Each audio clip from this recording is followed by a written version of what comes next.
연결될수록 외로워지는 아이러니. 당신의 카톡이 지옥이 된 진짜 이유. 거절, 민감성 RSD의 뇌과학. 단 한 글자, 네. 하루를 망치는 당신의 뇌에서 무슨 일이 일어나고 있는가. 세상에서 가장 친절한 고문장치. 잠깐 생각해 보겠습니다. 인류 역사상 지금처럼 많은 사람들과 지금처럼 쉽게, 지금처럼 빠르게 연결될 수 있었던 시대가 있었을까요? 없습니다. 단 한 번도. 불과 30년 전만 해도 멀리 사는 친구에게 연락하려면 편지를 써야 했고, 그 편지가 닿으려면 며칠이 걸렸습니다. 지금은 어떤가요? 지구 반대편에 있는 사람과 0.1초 만에 연결됩니다. 우리는 역사상 가장 연결된 시대에 살고 있습니다. 그런데 왜 우리는 역사상 가장 외로운 시대를 살고 있는 걸까요? 더 이상한 건 이겁니다. 우리를 외롭게 만드는 게 다름 아닌 그 연결 도구 자체라는 겁니다. 지금 이 순간에도 누군가는 카카오톡 대화창을 열고 닫기를 반복하고 있습니다. 상대가 보낸 네 라는 단 한 글자를 20번쯤 다시 읽으면서 평소엔 크크키라도 붙였는데 오늘 왜 이러지? 내가 뭔가 잘못한 건가? 화가 난 건가? 아니면 나를 귀찮아하는 건가? 온갖 시나리오를 쓰느라 정작 하루를 통째로 날려버리면서. 혹은 이런 경험 있으신가요? 보낸 메시지 옆에 숫자, 일이 사라지지 않을 때, 상대가 분명히 읽었는데 답장이 없을 때, 그 순간 가슴이 철렁 내려앉고 내가 뭔가 잘못한 건가? 라는 생각이 머릿속을 가득 채우고 그날의 집중력과 기분이 통째로 무너져 내릴 때, 많은 분들이 이런 자신을 보며 이렇게 생각합니다. 나 좀 예민한 거 아닌가? 이 정도에 이러면 안 되는데 왜 이렇게 철이 없지? 하지만 오늘 저는 그 자책을 완전히 멈추게 해드리려 합니다. 당신이 카톡 한 글자에 무너지는 건 당신이 예민해서가 아닙니다. 당신의 뇌가 아주 오래된 생존 프로그램을 지금 이 순간에도 충실하게 실행하고 있기 때문입니다. 그리고 그 프로그램의 이름과 작동 방식을 이해하는 순간 당신은 더 이상 그 프로그램의 피해자로만 살지 않아도 됩니다. 반갑습니다. 심리 한 스푼의 도파입니다. 저는 우리가 매일 겪으면서도 왜 그런지 몰랐던 심리와 행동들, 그 뒤에 숨겨진 뇌과학적, 심리학적 원인을 파헤칩니다. 오늘의 주제는 거절 민감성, RSD, Rejection Sensitive Dysphoria, 카톡 말투 과잉 해석의 완전 해부입니다. 오늘 이 영상은 이런 분들을 위해 만들었습니다. 상대방의 단답에 하루를 망쳐본 적 있는 분, 답장이 늦어지면 불안이 시작되는 분, 내가 너무 예민한가? 라는 자책과 근데 왜 이러지? 라는 혼란 사이를 반복하는 분, 그리고 이 모든 게 자신의 성격 문제라고 생각해온 분. 오늘 이 시간이 끝나고 나면 여러분은 자신의 뇌를 조금 더 이해하게 될 겁니다. 그리고 그 이해가 다음번에 네 라는 단답이 와도 이전과는 다른 방식으로 반응할 수 있게 해줄 겁니다. 시작하겠습니다. 텍스트의 유령. 왜 우리는 점 하나에 무너지는가? 샴푸 향기 대신 카톡 알림이 뇌를 장악할 때 정보 공백이 만드는 공포. 먼저 가장 근본적인 질문부터 시작해 보겠습니다. 도대체 왜 카톡 말투 하나에 이렇게 흔들리는 걸까요? 이게 단순히 개인의 예민함 때문일까요?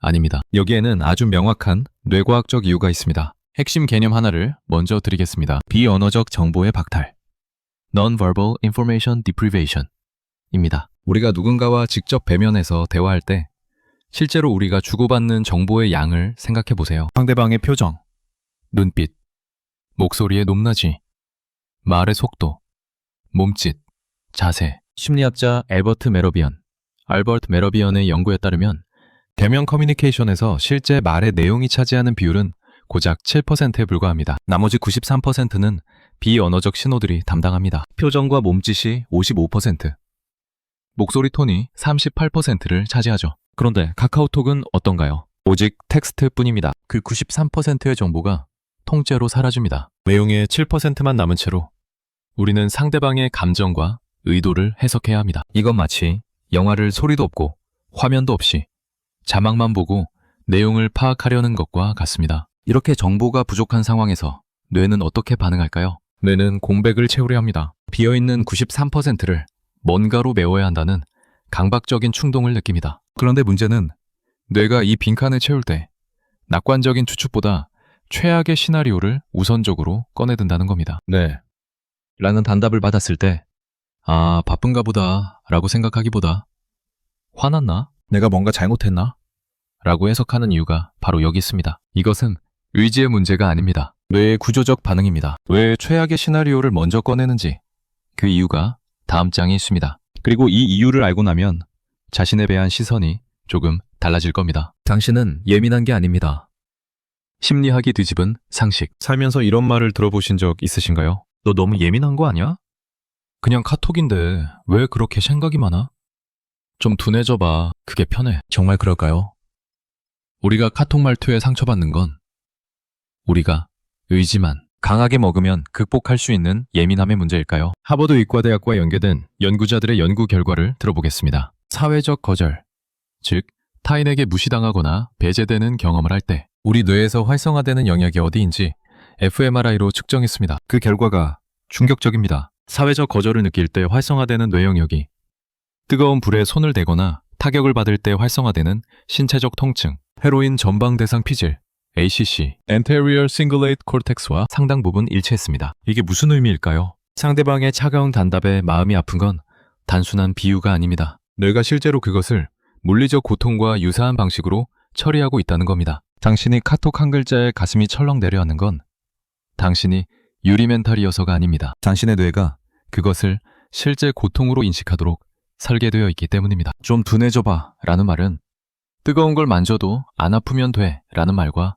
다르지 않습니다. 의지로 해결될 문제가 아닙니다. 그렇다면 이건 타고난 것이고 평생 이렇게 살아야 하는 걸까요? 절대 그렇지 않습니다. 하지만 그 답을 드리기 전에 먼저 이 현상의 정체를 제대로 알아야 합니다. 이름을 알아야 그것을 다룰 수 있으니까요. 마음의 알레르기, RSD.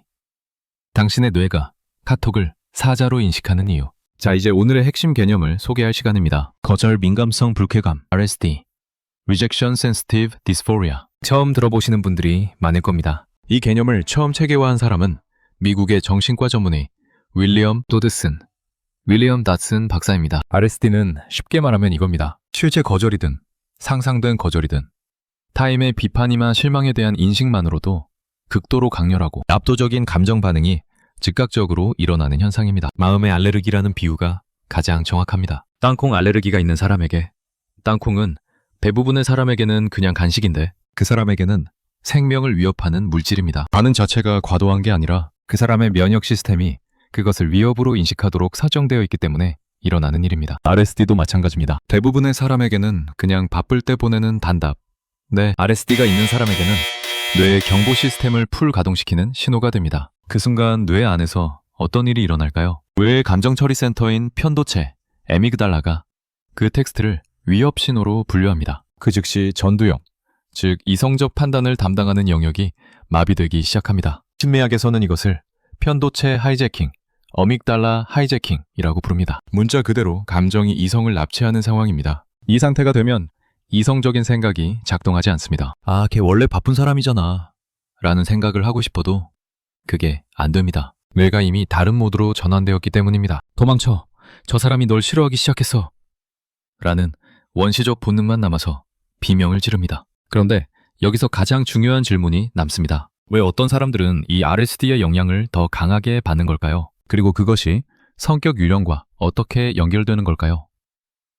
이게 제 이막의 핵심입니다. 뇌의 배신, 거절 민감성이 폭발하는 메커니즘, 스포트라이트 효과라는 거대한 착각.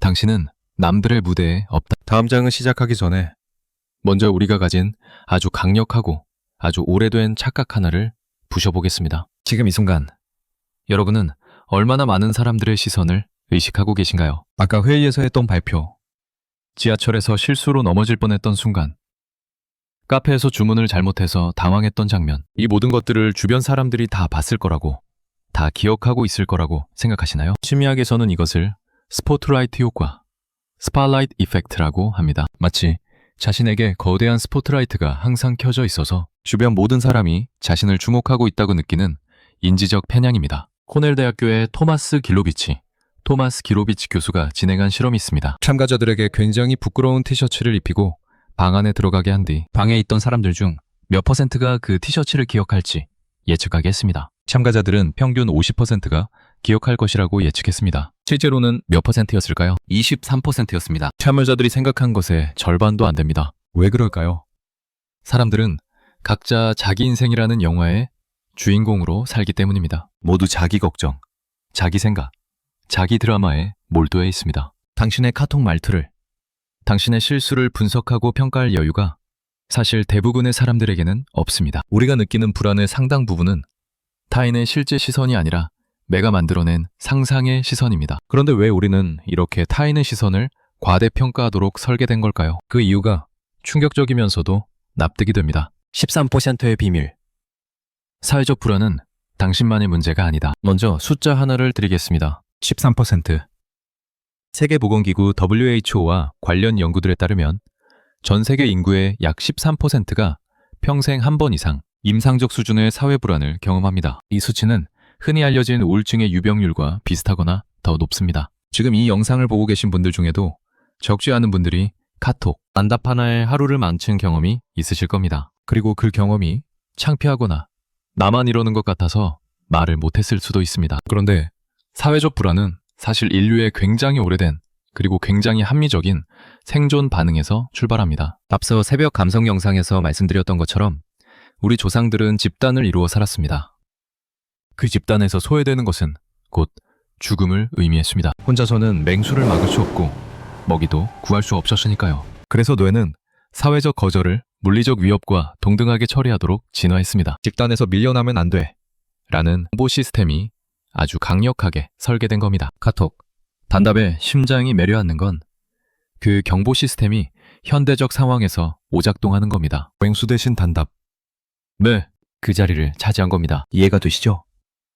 그렇다면 이제 가장 흥미로운 부분으로 넘어가겠습니다. 이 사회적 불안과 거절 민감성이 성격 유형에 따라 어떻게 다르게 나타나는지, 그리고 왜 어떤 유형은 이 고통을 훨씬 더 강하게 경험하는지. MBTI와 RSD의 만남, 유독 더 깊이 무너지는 유형들. 자, 이제 MBTI 이야기를 해보겠습니다. 반복해서 말씀드리지만 MBTI가 완벽한 과학적 도구는 아닙니다. 하지만 사람들의 인지 처리 방식과 감정 반응 패턴을 이해하는데 유용한 틀이 됩니다. 그리고 거절 민감성의 강도는 성격 유형에 따라 상당히 다르게 나타납니다. 먼저 가장 결정적인 축인 P Thinking vs Feeling부터 보겠습니다. T 유형은 정보를 논리와 사실 중심으로 처리합니다. 네. 라는 단답이 왔을 때 T 유형의 뇌는 이렇게 처리합니다. 동의한다는 의미. 다음 행동으로 넘어가면 된다. 추가 감정 처리 없음. 분석 종료. F 유형은 다릅니다. 정보를 감정과 관계의 맥락으로 먼저 처리합니다. 네. 라는 단답이 왔을 때 F 유형의 뇌는 이렇게 처리합니다. 평소엔 이모티콘이나 크크가 붙었는데 오늘 왜 없지? 내가 뭔가 잘못한 건가? 관계에 변화가 생긴 건가? 여기서 감정 처리 루프가 시작됩니다. 어느 것이 맞고 틀린 게 아닙니다. 다른 언어를 쓰는 겁니다. 문제는 F 유형이 T 유형의 단답을 해석할 때 발생합니다. T 유형은 그냥 바빠서 혹은 단순히 동의한다는 의미로 네를 보냈는데 F 유형은 거기서 관계의 온도 변화를 읽어냅니다. 두 사람 사이에는 아무 문제가 없는데 F 유형, 혼자 하루를 망치는 상황이 만들어집니다. 여기에 내향형 I가 더해지면 상황은 더 복잡해집니다. 외향형은 혼자 생각하는 시간이 길고 그 생각의 깊이가 깊습니다. 그래서 하나의 단답을 받으면 외향형이라면 그냥 넘겼을 것을 내향형은 혼자 방에서 1시간 동안 분석합니다. 그리고 직관형 N까지 더해지면 어떻게 될까요? N 유형은 패턴을 찾고 의미를 연결하는 것에 능합니다. 단답 하나를 받으면 이게 혹시 지난번 그 대화와 연결되는 건 아닐까? 내가 예전부터 이 사람에게 부담스러운 존재였던 건 아닐까? 어쩌면 우리 관계가 이미 틀어지기 시작한 건 아닐까?까지 연결됩니다. 이제 보이시죠? 세 가지가 합쳐진 INFP와 INFJ가 왜 RSD에 가장 취약한지. 이들은 카톡 단답 하나로 10년 뒤 절교 시나리오를 완성합니다. 이들의 풍부한 상상력이 카톡 해석에 쓰일 때 뇌는 소설을 씁니다. 그런데 이건 이 유형들의 결함이 아닙니다. 이 특성들은 동시에 이들을 가장 깊이 공감하고 가장 섬세하게 타인을 배려하고 가장 풍부한 내면 세계를 가진 사람들로 만들기도 합니다. 문제는 방향입니다. 이 능력이 자신을 향해 무기가 될 때 위험해지는 겁니다. 그렇다면 어떻게 해야 할까요? 다음 장에서 구체적인 방법을 드리겠습니다. 하지만 그 전에 한 가지를 더 짚어야 합니다. 이 RSD가 심해지면 어떤 일이 일어나는지, 이것을 알아야 우리가 얼마나 진지하게 이것을 다루어야 하는지 알 수 있습니다. 해방의 기술, 카톡, 감옥에서 탈출하는 법, 뇌를 재설계하는 3단계 훈련, 편도체를 길들이는 법. 자, 드디어 실용적인 이야기를 할 시간입니다. 많은 분들이 이 지점에서 이런 걸 기대하실 겁니다. 그래서 어떻게 하면 덜 예민해질 수 있어요? 하지만 저는 오늘 그 질문에 다른 방향으로 대답하려 합니다. 목표는 덜 예민해지는 것이 아닙니다. 목표는 예민함을 다루는 능력을 키우는 것입니다. 이 둘의 차이가 왜 중요한지 지금부터 설명드리겠습니다. 편도체 스위치 끄기, 감정 명명화, Effect Labeling. 불안이 엄습하는 순간 뇌 안에서는 편도체가 경보를 울리고 전두엽이 마비되기 시작합니다. 이 순간에 진정해야지 라고 자신에게 말하는 건 효과가 없습니다. 이미 이성이 납치당한 상태니까요. 대신 이렇게 해보세요. 그 감정에 이름을 붙이는 겁니다. 속으로 또는 작게 소리내어. 아, 지금 내 편도체가 경보를 울리고 있구나. 거절에 대한 불안이 올라왔구나. 이 한 문장이 왜 효과가 있을까요? UCLA의 매튜 리버만 교수의 연구에 따르면 감정의 언어로 이름을 붙이는 행위만으로도 편도체의 활성화 수준이 즉각적으로 낮아지고 전두엽과의 연결이 강화됩니다. 뇌가 지금 내가 무엇을 경험하고 있는지 알고 있어 라는 신호를 받으면 그 알 수 없는 공포의 강도가 줄어드는 겁니다. 이것이 처음에는 어색하게 느껴질 수 있습니다. 하지만 연습할수록 뇌에 새로운 회로가 만들어집니다. 공포가 오면 자동으로 이름을 붙이는 습관이 생기고 그 습관이 편도체 하이제킹의 강도를 점점 낮춰나갑니다. 인지적 재구성. 뇌의 소설을 팩트체크하라. 편도체를 어느 정도 진정시켰다면 이제 뇌가 만들어낸 시나리오를 팩트체크할 시간입니다. 이것이 인지적 재구성, Cognitive Restructuring입니다. 구체적으로 어떻게 하냐고요? 이렇게 자문해보세요. 지금 내가 최악의 시나리오를 믿고 있다면 그것이 사실이라는 객관적인 증거가 있는가? 예를 들어 봅시다. 친구가 네 라는 단답을 보냈습니다. 뇌가 만든 시나리오는 이 사람이 나를 귀찮아하기 시작했다 입니다. 그렇다면 그 반대 증거는 무엇인가요? 지난주에 먼저 연락해왔던 기억, 저번 달에 함께 웃었던 순간들, 오늘 아침 바쁜 일정이 있었다는 것. 이 반대 증거들을 뇌에게 보여주는 겁니다. 심리학에서는 불안한 생각을 지나가는 구름에 비유합니다. 구름은 나의 일부가 아닙니다. 언젠가는 흘러갑니다. 내가 구름 자체가 되는 게 아니라 구름을 바라보는 사람이 되는 것. 그것이 인지적 재구성의 목표입니다. 신경 가소성의 힘. 아주 작은 노출에서 시작하라. 마지막 단계는 가장 용감한 단계이자 동시에 가장 희망적인 단계입니다. 우리 뇌는 경험을 통해 변합니다. 이것을 신경 가소성, 뉴로플라스티시티라고 합니다. 뇌는 고정된 기관이 아닙니다. 어떤 경험을 반복하느냐에 따라 실제로 뇌의 회로가 재구성됩니다. 이것은 과학적 사실입니다. RSD에 대한 가장 효과적인 장기적 접근은 노출 훈련, Exposure Therapy입니다. 두려운 상황에 아주 조금씩 안전하게 노출되면서 뇌에 이게 사실 별일 아니었네 를 반복적으로 학습시키는 거죠. 아주 작은 것부터 시작하세요. 편의점에서 계산할 때 눈을 맞추고 감사합니다 라고 말해보기. 단톡방에 이모티콘 하나 올려보기. 의견이 다를 때 저는 조금 다르게 생각해요 라고 한마디 해보기. 이 작은 경험들 하나하나가 쌓이면서 뇌는 학습합니다. 사회적 상황에서 내가 목소리를 냈어도 세상이 무너지지 않았어. 이 학습이 쌓이면 공포 회로의 역치가 올라갑니다. 거절 민감성을 위한 건강한 대화 매뉴얼, 관계를 살리는 소통의 기술. 마지막 장입니다. 이번에는 실제 관계에서 사용할 수 있는 구체적인 대화 기술들을 드리겠습니다. 침묵을 거절로 번역하지 마세요. 정보 없음의 원칙. RSD가 높은 분들이 가장 자주 빠지는 함정이 있습니다. 상대방의 침묵, 느린 답장, 짧은 단답을 자동으로 나에 대한 거절로 번역하는 겁니다. 여기서 새로운 원칙 하나를 드리겠습니다. 침묵은 정보 없음, no information이다. 상대방이 답장을 늦게 보냈다는 사실 자체는 아무런 감정 정보를 담고 있지 않습니다. 그 사람이 바빴을 수도 있고 배터리가 나갔을 수도 있고 뭐라고 답장할지 생각 중일 수도 있고 중요한 전화를 받았을 수도 있습니다. 팩트가 확인되기 전까지는 감정적 결론을 내리지 않는 연습이 필요합니다. 확인되지 않은 것은 해석하지 않는다. 이것이 RSD로부터 자신을 보호하는 첫 번째 원칙입니다. T와 F의 언어 차이를 이해하면 평화가 온다. 앞서 MBTI 이야기를 드렸는데 이것을 실제 대화에 어떻게 적용할 수 있을까요? 상대방이 T 유형이라면 그 사람의 단답은 대부분 효율의 표현입니다. 감정의 온도가 아닙니다. 네, 는 그냥 동의해입니다. 알겠어, 는 그냥 이해했어입니다. 거기서 관계의 냉기를 읽어내는 건 F 유형의 해석이지 T 유형의 의도가 아닙니다. 반대로 F 유형인 당신이 T 유형 상대방과 소통할 때 상대에게 직접 말하는 연습을 해보세요. 나 요즘 네 연락이 좀 짧아진 것 같아서 신경 쓰이는데 혹시 내가 뭔가 잘못한 거 있어? 이 한 문장이 혼자 하루를 망치는 것보다 훨씬 효율적이고 관계에도 훨씬 건강합니다. 나 전달법, 메시지, 관계를 살리는 마법의 문장 구조. RSD가 올라올 때 우리는 두 가지 극단으로 가기 쉽습니다. 하나는 아무 말도 못하고 혼자 삭히는 것. 다른 하나는 감정이 터져서 상대방을 비난하는 것. 너 왜 답장 안 해? 나 무시해? 두 방법 모두 관계를 망칩니다. 그 중간에 아주 효과적인 방법이 있습니다. 바로 나 전달법, iMessage입니다. 형식은 이렇습니다. 나는 상황에서 감정을 느꼈어. 혹시 확인? 예시를 드릴게요. 내 답장이 평소보다 짧아진 것 같아서 내가 뭔가 잘못한 건가? 걱정됐어. 요즘 바쁜 일 있어? 이 문장의 힘은 어디서 나올까요?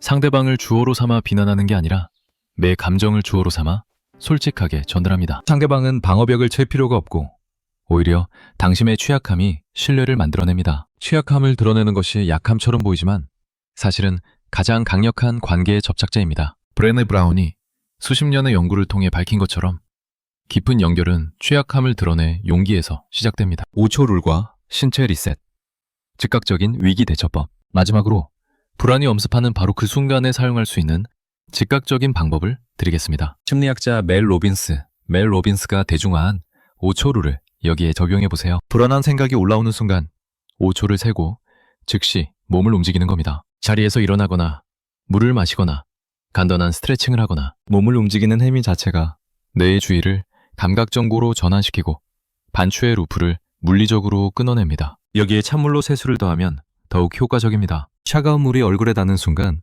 자율신경계가 자극을 받고 부교감 신경이 활성화되면서 편도체의 과활성 상태가 빠르게 안정됩니다. 이것은 단순한 민간요법이 아니라 신경과학적으로 근거가 있는 방법입니다. 그리고 앞서 드린 감정 명명화를 이 순간에 적용하세요. 지금 거절 민감성이 올라왔구나. 편도체가 경보를 울리고 있구나. 하지만 이건 실제 위협이 아니야. 이름 붙이기, 몸 움직이기, 신체 리셋. 이 세 가지의 조합이 가장 빠르게 위기 상황을 넘기는 방법입니다. 당신의 가치는 텍스트 뒤에 있지 않습니다. 오늘 긴 여정을 함께 해주셔서 감사합니다. 지금까지 우리가 함께 살펴본 것들을 정리해보겠습니다. 카톡. 말투 하나에 무너지는 건 예민함의 문제가 아닙니다. 텍스트가 93%의 비언어적 정보를 박탈한 공백에서 뇌가 최악의 시나리오로 그 공백을 채우기 때문입니다. 사회적 거절에 심장이 내려앉는 건 비유가 아니라 실제 신체적 통증과 같은 회로가 작동하기 때문입니다. 그리고 이것이 INFP, INFJ처럼 감수성이 깊은 유형에게 더 강하게 나타나는 이유도 있습니다. 하지만 오늘 제가 가장 드리고 싶었던 말씀은 이겁니다. 이 모든 것은 당신의 뇌가 당신을 지키기 위해 만들어낸 시스템입니다. 그 시스템이 현대적 환경에서 오작동하고 있을 뿐, 그 시스템을 만든 건 당신이 관계를 소중히 여기고 타인의 감정에 민감하고 연결을 중요하게 생각하기 때문입니다. 그것은 결함이 아닙니다. 그것은 당신이 가진 가장 깊은 강점의 이면입니다. 이제 그 과잉보호 시스템에게 말해줄 때가 됐습니다. 고마워. 나를 지키려고 정말 열심히 일했구나. 근데 지금은 괜찮아. 찾아가 온 게 아니야. 그냥 친구가 조금 바쁠 뿐이야. 당신의 가치는 상대방의 답장 속도에 달려있지 않습니다. 이모티콘의 개수에 달려있지 않습니다. 메시지 옆에 숫자, 일이 사라지는 속도에 달려있지 않습니다. 당신은 그 자체로 이미 충분합니다. 가장 연결된 시대에 가장 외로운 이유는 우리가 텍스트의 온도로 관계의 온도를 측정하기 때문입니다. 그런데 정작 관계의 온도는 텍스트밖에 있습니다. 오늘 영상이 도움이 되셨다면 카톡 오해로 혼자 소가리를 해본 적 있는 소중한 분께 이 영상을 공유해주세요. 구독과 좋아요는 저를 더 깊은 곳까지 파헤치게 만드는 힘이 됩니다. 지금까지 도파이였습니다. 오늘 밤은 카톡 알림에 영혼을 갉아먹히지 마시고 편안히 쉬세요. 감사합니다.